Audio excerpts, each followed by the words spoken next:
Watch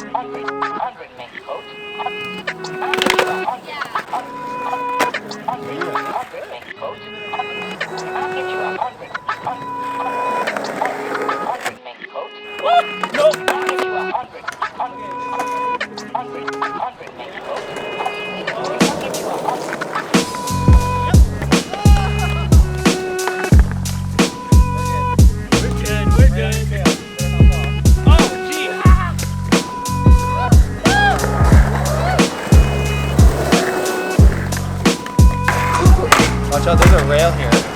I never see this.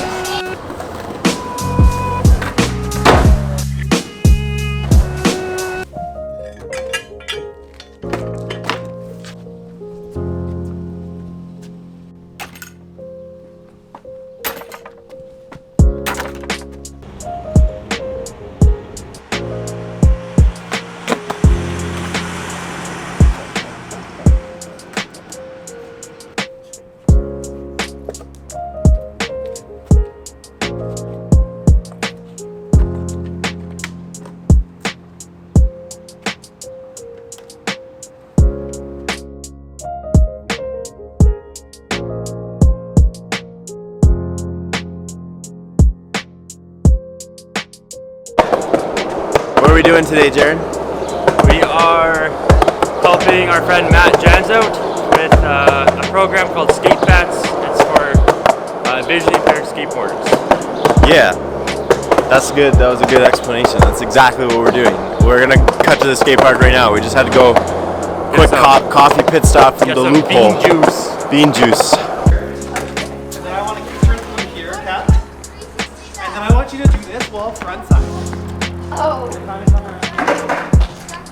that okay? Hi.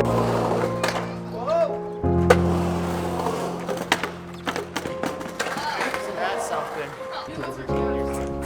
Go pressure.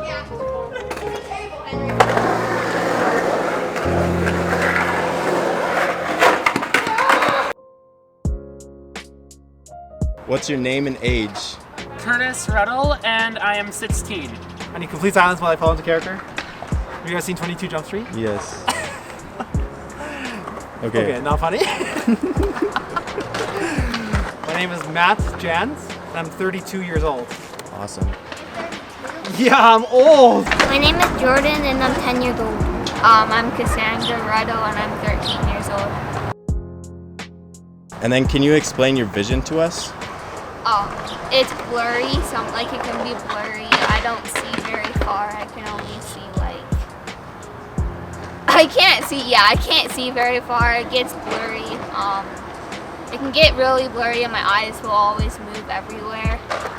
Can you explain your vision to us?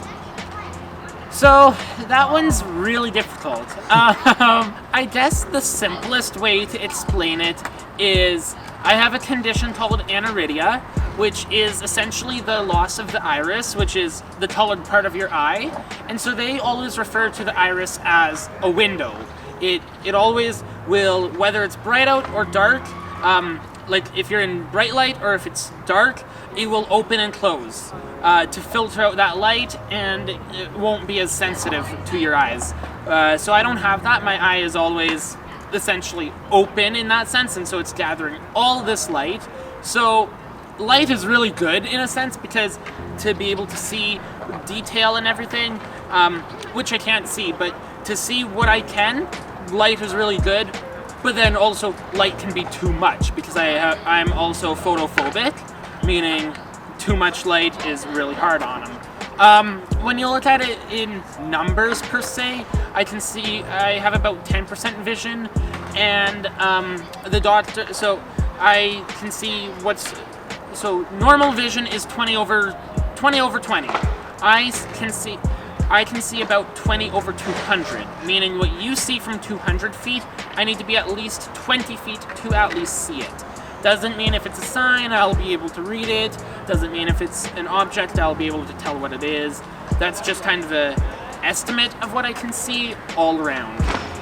And can you explain your vision to us? Well, like I could just like see everything from like the left half, like the right the right half, I just can't see anything out of it. So it doesn't look like anything. It does not work anymore. So I can only see like on the left half. So I have a hereditary condition called retinitis pigmentosa. It's just your eyes are genetically pre-programmed to die, your retinas. So started off as a kid, I started losing night vision or low light vision. And then as I grew and continued to get older, I just lose more and more peripheral vision. So right now I have a small window of center vision that still works. And then the rest of my vision, the rest of my peripheral vision is all just dead vision. So flashing lights and blurry black blobs. I have a little bit of side vision, but it's dark and unreliable. Wait till me. This video's not about me, dude. It is. Sometimes the video needs to be about other people. You need to put other people in the spotlight. No, because we want to see Grayson's life.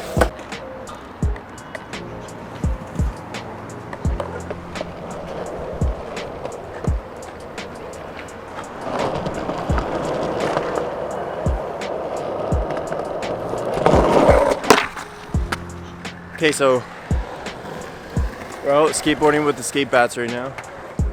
It's called It's called what? It's called ALTROUTE now. It used to be called SKATEBATS, but they changed it. But if you see, there's little lines in the ground. They're made out of duct tape, and basically those are there as like an adaptability feature that allow people with like decreased vision to understand how the transition of the park is working. Because a park, all the ground looks the same. Like on video, you probably, like this is a little hill right here, but you can't see that if your vision is a little bit impaired. So here's another example. And they have different colors, and all the different colors like mean a different thing. It's kind of cool. It's kind of smart. It's really smart. Dude, that would be sick. And then in these posts, Todd saw the Wi-Fi access. Yeah. Look at all that tape. Yeah. Even though we have our budget, so we No. have to. We got. I brought it all. No, Matt, how many different colors of tape do you have? a We lot. work with 3, I think. 3? 3 primary different colors. White and paper for transition markers. Yeah. And then we have been using yellow for like a guideline, which is a longer line that takes you through a safe route. That is usually what is happening, or what's helpful for most of our kids with most of their different types of vision loss. Word. Although that all varies and changes, right? Epic. Yeah. There's some yellow. It matches your shirt. No, yeah, exactly. Right. We're CNIB repping pretty hard. Pretty hard. Okay. So just run with it. Let's put down the first bit right Okay, here. back up a bit, please. Okay, yeah. Oh no. Curtis, wait, don't tack it there. Yeah. Bring it a little bit back onto the flat. Yeah, keep going. Right there. We're just like, I'm getting a big business call right now, Matt. Yeah. I don't have time for this. Get a business call, Get a right? business call. Get another volunteer to. No, it's Anthony. Oh. Call him back later.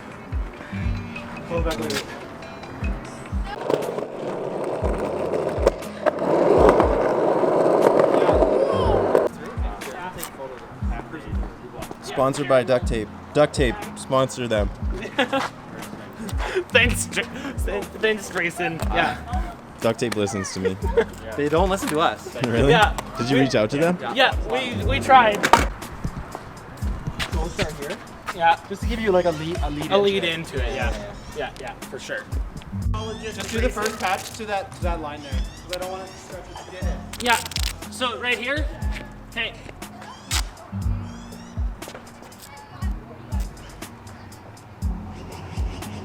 It's very important not to put the duct tape on upside down. Dude, did I do it? Is it upside down? I'm just kidding, I'm kidding. Listen to Grayson. Tips 101. Yeah. It's not my first duct tape rodeo. Yeah. We really are trying to popularize duct tape. Actually, at like Skateistan webinar and stuff, Yeah.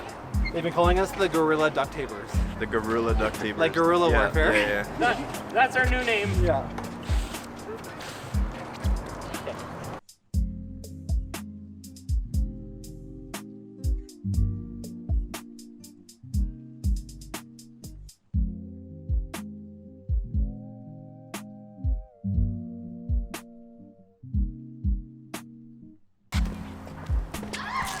Oh, no. Not responsible for user error. There, that's perfect. User error. Okay, so white represents flat. We have been doing white means flat. Pink means you're going to be changing direction, either up or down. Cool. So, but it's up to the person riding, especially for a low vision person, to feel this stuff out before they do it. Mm-hmm. And then these are just adaptations for when they're doing it, just for that extra little bit of help. Because for me and Curtis, skating through here is a sea of gray. Yeah. And we need to, like when I ripped through here earlier, it was like, what's coming? I don't know. And that's why we do this and our beepers. Yeah. Yeah. Totally. Yeah.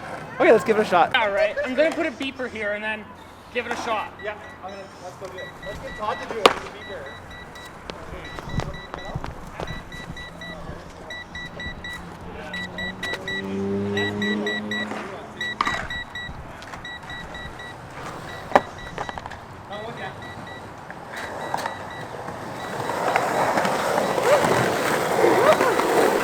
Yeah, buddy. Nice work. No, Curtis, come explain what this beeper is. Yeah. Sorry?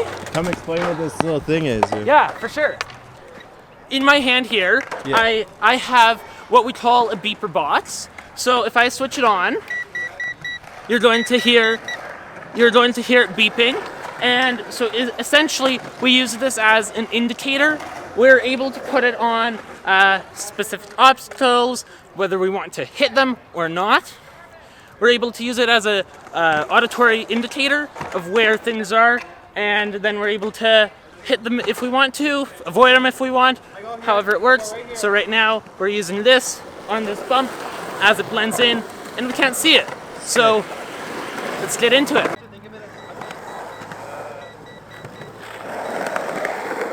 Yeah. Woo! Nope. Okay. We're good. We're Right on your good. tail, so you better not fall. Oh, gee.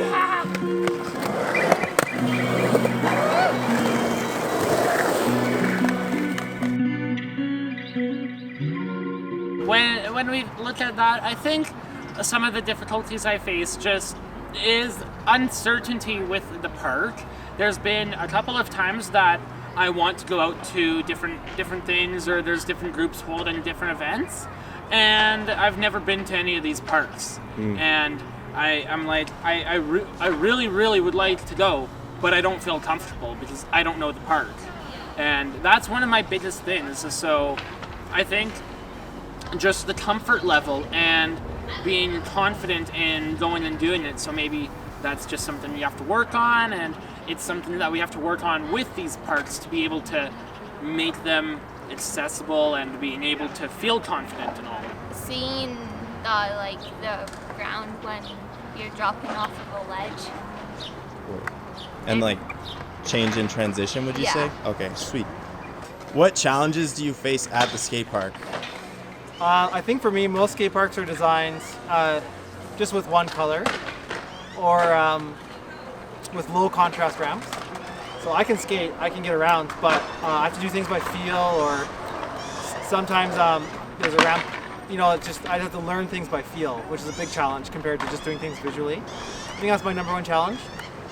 And then my other challenge is a little more social, so maybe people don't understand that I have low vision, and if I bump into them, they just assume that I'm being a jerk, or you know, like they're just misunderstanding because they don't know what I'm going through with vision loss. So two challenges are skate park design and how it's monochromatic, and then the social aspect of losing your vision but still participating in the public. Right. What's the biggest difficulty you faced at the skate park? Probably just the obstacles. Like there's big obstacles, and there's lots of people around me, and it's hard to see them. So it feels like I might crash into them. How fun is skateboarding for you?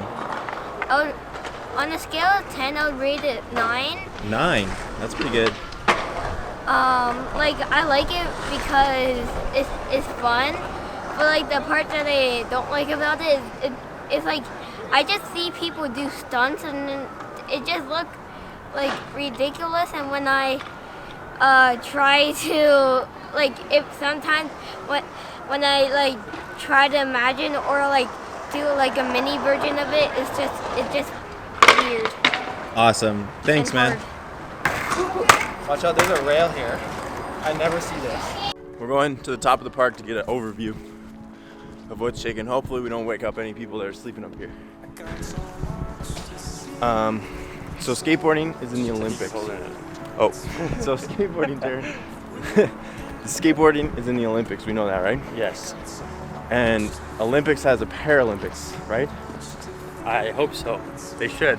So what do you think is the odds that right now we are working with future Canadian Paralympic skateboard team athletes? 9 out of 10. 9 out of 10. I would say 10 out of 10, but I think it might be a little bit till we get Paralympic skateboarding in the Olympics, which is why I say 9 out of 10.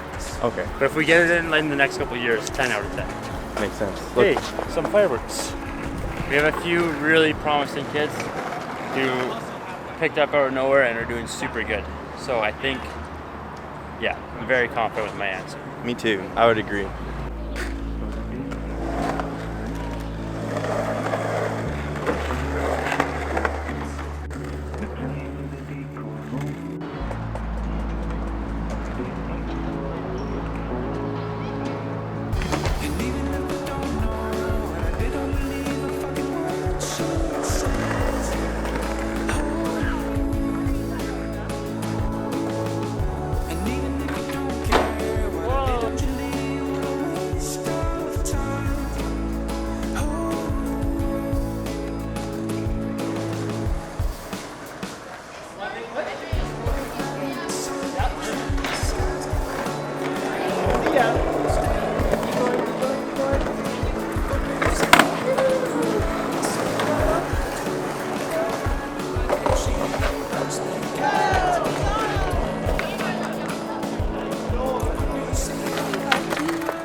survive this set. Because the stairs are small.